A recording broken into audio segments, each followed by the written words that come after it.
प्रधानमंत्री मोदी और गृहमंत्री अमित शाह को टार्गेट कले राहुल। लोकसभा रे विरोधी दल नेता तथा कांग्रेस सांसद राहुल गांधी अत्यंत विवादीय बयान दे शासक दल को काठगड़ा को टाणी। प्रधानमंत्री नरेंद्र मोदी एवं स्वराष्ट्र मंत्री अमित शाह को से सीधा सड़क विश्वासघातक बोली संबोधन करिसेंती। यह सहित आरएसएस उपरे मध्य से बर्षिचंती। राहुल को एभली कड़ा प्रतिक्रिया पर बीजेपी मध्य चुप बसी नहीं। कांग्रेस नेता को अर्बान नक्सल कही बीजेपी जोरदार पाल्टा जवाब देछि।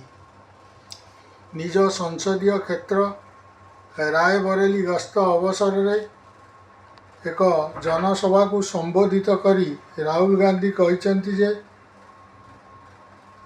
नरेंद्र मोदी भारतर समग्र आर्थिक व्यवस्था को बिक्री करी देइचंती।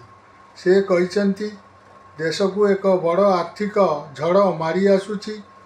जेतेबेले यही संकट आसीबो सेतेबेले नरेंद्र मोदी किंबा भारत सरकार आपण को बंचाई पारिबे नाही।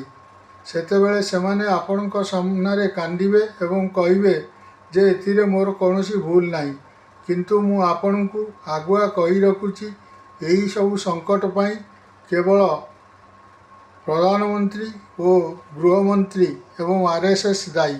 कारण एमाने देशर संविधान को शेष करी देइछंती। राहुल गांधी निज भाषण रे अंतर्जातीय स्थितिर उदाहरण दे कहिछन जे भारत खूब शीघ्र एक गभीर आर्थिक संकट आड़ को गति करुची एवं यार सबुठारु बड़ प्रभाव साधारण गरीब लोकंक उपरे पड़िबो। पश्चिम एशिया रे बढ़ुतिबा उत्तेजना एवं अमेरिका ईरान मध्य रे चलीथिबा विवाद कारणरू विश्व वाणिज्य बहुत प्रभावित होईची।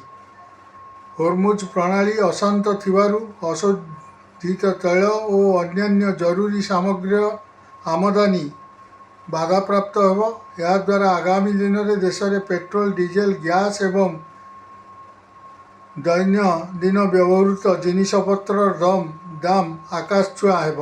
प्रधानमंत्री को टार्गेट करी से कहते जे वर्तमान सरकार जनसाधारण मूल समस्या ठारू संपूर्ण दूरेई रहिछंती।